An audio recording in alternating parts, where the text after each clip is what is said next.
Goeiemôre madams.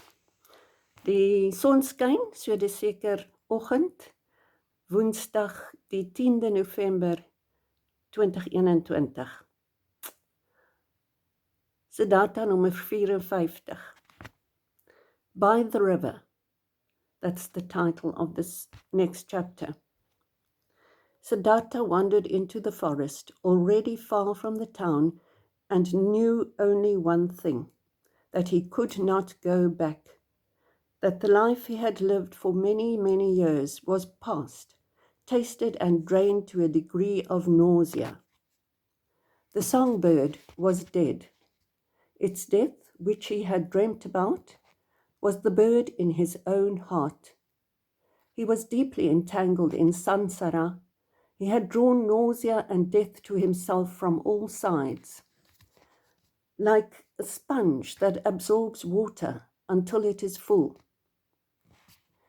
He was full of ennui, full of misery, full of death.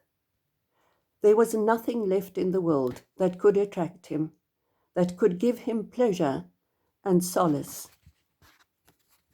He wished passionately for oblivion, to be at rest, to be dead. If only a flash of lightning would strike him, if only a tiger would come and eat him, if there were only some wine, some poison that would give him oblivion, that would make him forget, that would make him sleep and never awaken. Was there any kind of filth with which he had not besmirched himself, any sin and folly which he had not committed, any stain upon his soul for which he alone had not been responsible? Was it then still possible to live? Was it possible to take in breath again and again, to breathe out, to feel hunger, to eat again, to lie with women again? Was this cycle not exhausted and finished for him? Siddharta reached the long river in the wood, the same river across which a ferryman had once taken him when he was still a young man and had come from Gautama's town.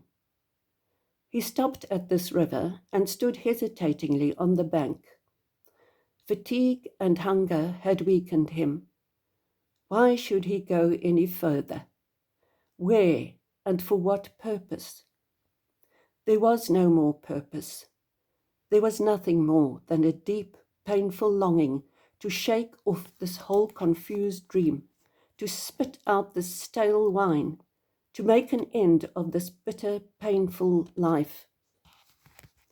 There was a tree on the river bank, a coconut tree. Siddharta leaned against it, placed his arm round the trunk, and looked down into the green water which flowed beneath him. He looked down and was completely filled with a desire to let himself go and be submerged in the water. A chilly emptiness in the water reflected the terrible emptiness in his soul. Yes, he was at the end.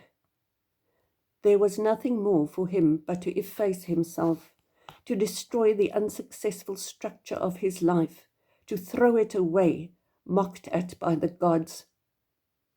That was the deed which he longed to commit, to destroy the form which he hated. Might the fishes devour him, this dog of a Siddharta, this madman, this corrupted and rotting body, this sluggish and misused soul. Might the fishes and crocodiles devour him, might the demons tear him to little pieces. With a distorted countenance, he stared into the water. He saw his face reflected and spat at it. He took his arm away from the tree trunk and turned a little so that he could fall headlong and finally go under. He bent, with closed eyes, towards death. Genoeg vir nou.